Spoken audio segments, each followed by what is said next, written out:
बहुत समय पहले की बात है। एक छोटे से गांव में श्याम नाम का एक गरीब मछुआरा रहता था। वह ईमानदार और मेहनती था, लेकिन किस्मत हमेशा उसका साथ नहीं देती थी। श्याम रोज सुबह तालाब में मछली पकड़ने जाता और दिन भर मेहनत करने के बाद भी बहुत कम मछलियां मिलती थी। एक दिन श्याम बहुत थक गया और दुखी मन से तालाब किनारे बैठ गया। तभी अचानक पानी में कुछ चमकने लगा। उत्सुकता से उसने वहां जाकर देखा तो एक पुरानी सी नाव पानी में तैर रही थी। श्याम ने सोचा, कहीं ये नाव डूब ना जाए, इसे बाहर निकालता हूँ।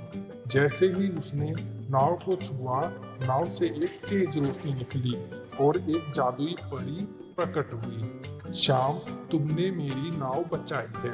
मैं तुम्हें एक वरदान देती हूँ। ये नाव अब तुम्हारी है और यह एक जादुई नाव है। इसमें जो कुछ भी तुम मन से मांगोगे वह पूरा हो जाएगा। लेकिन एक शर्त है, अगर तुम लालच करोगे तो यह नाव तुम्हें छोड़ देगी। श्याम ने धन्यवाद कहा और नाव को घर ले गया। अगले दिन वह नाव लेकर तालाब गया और बोला, हे नाव, मुझे कुछ मछलियां चाहिए। चमत्कार! नाव ने कुछ ही मिनटों में ढेर सारी मछलियां दे दी। श्याम बहुत खुश हुआ। अब श्याम की जिंदगी बदल गई थी। वह रोज नाव से थोड़ा थोड़ा मांगता और जरूरत भर मछलियां बेचकर सादा जीवन जीता। गांव वाले उसकी तरक्की देखकर हैरान थे। किसी को भी उसकी तरक्की का रहस्य नहीं पता था। लेकिन एक दिन गांव का एक लालची आदमी शंभू श्याम के पीछे पीछे तालाब तक गया और छुपकर सारी बात सुन ली। अगली सुबह उसने श्याम की नाव चुराने की कोशिश की, लेकिन नाव अपनी जगह से हिली भी नहीं।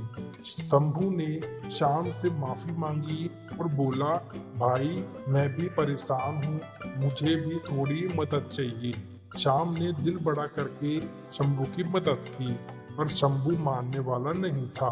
उसने चालाकी से नाव को अपने कब्जे में ले लिया और जोर से बोला, हे नाव, मुझे सोना, चांदी, महल और नौकर चाहिए। पहले नाव कुछ देर चमकी, फिर धीरे धीरे अंधेरा छा गया और नाव गायब हो गई। शाम को जब पता चला तो उसे दुख तो हुआ, लेकिन वह समझ गया कि परी की बात सही थी।